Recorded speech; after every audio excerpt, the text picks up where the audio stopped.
In this clip, hear insights from digital experience leader Julie Lane on how to inspire teams towards customer ease, speed, service, and convenience, powering up the systems and internal processes that everyone shares.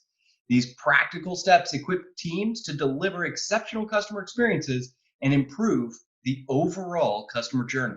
Julie, you're working across life cycles and journeys and have for many, many years. Can you talk a little bit about how that process of mapping, modeling, and measuring has evolved in your organizations? Yep. So I am smiling, laughing, and nodding with everyone on this call. It's almost like we've all been in one conversation. And this is probably one of my biggest areas of passion, is how to really use the journey.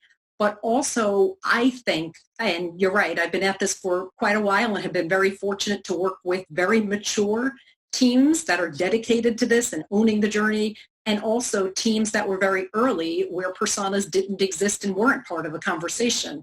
And to me, this is the best time ever, because we are looking at how do we better use our data? How do we do our tagging, our measurement, and how do we measure those points of friction? And I know we're going to speak a little bit more to that.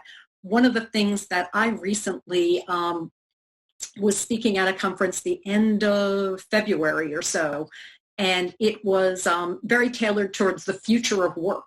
And what this really brings it back around for me is the role that we're all talking about is starting to emerge into this new area of working in our channels, working with our partners, but also working in this very fuzzy place where we're being the champions and the stewards of accountability. But we want everyone to be, as you just said, Chris, being on the same page about the symphony that we're trying to get to. And so one of the things that I was just speaking about with a bunch of folks was, how do you ground folks on what are those core tenets? So before you're even looking at the journey, how do you get that agreement, that experience, and where we're going to wow our customers is really going to happen at the intersection of people and technology. And so when you look at things that have been very innate to all of us, ease, speed, convenience, service, how do you ground everyone that those are the things that we're all saying, yes, we want to achieve that, and then get to your segmentation, your targeting, your micro segmentation, but also making sure that your business channels, your product owners understand the economics of what we're talking about. And so when I'm talking about journeys, I'm also bringing into the conversation the whole employee experience, which again, I think, and everyone's nodding as well.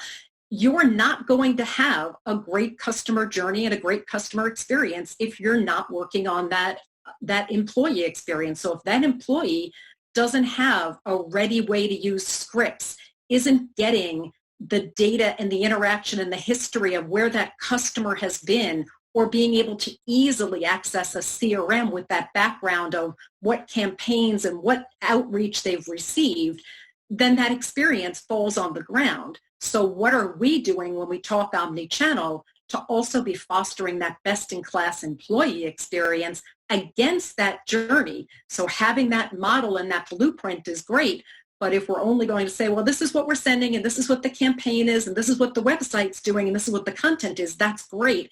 But what's happening with those offline interactions and that employee experience? And are we making it easy for our employees to be the best advocates to that customer? So to me, that still is a very untapped, and I'd even layer one final thought, is for financial services, we're also working with so many vendor partners. So if we're trying to do pre-fill and pre-approved offers, and we're going to make it relevant and timely and contextual, that data and those experience might be coming from third parties. And so how do we better integrate, make that seamless? Because quite frankly, it sometimes isn't. And all of us are seeing that in our day-to-day. And when our expectations rise, how are we 24/7? And again, we can champion it, but this has grown, and it's now a point that we have to help our teams and our product teams and our agile teams have that grounding of how to really deliver end to end. And as much as we're saying end to end, you got to also think of that employee experience and your vendor experience. That's huge. Bit of a soapbox, sorry.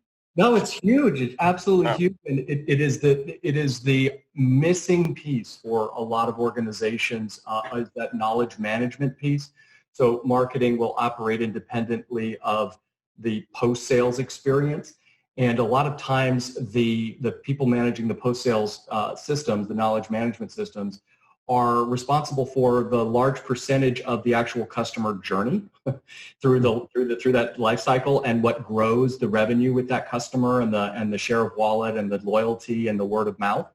All of that has to really be an integrated journey from marketing through delivery, and the employee experience is how we power up that post-sales experience. And so how do we stitch together pre and post-sales journeys in order to make sure that there is that alignment, I think, Julie, as you're talking about, on core tenets, and then break that down into tactics. To listen in on the full roundtable conversation and others, plus get access to more exclusive insight about omnichannel customer experiences, join the content order for free at simpleA.com.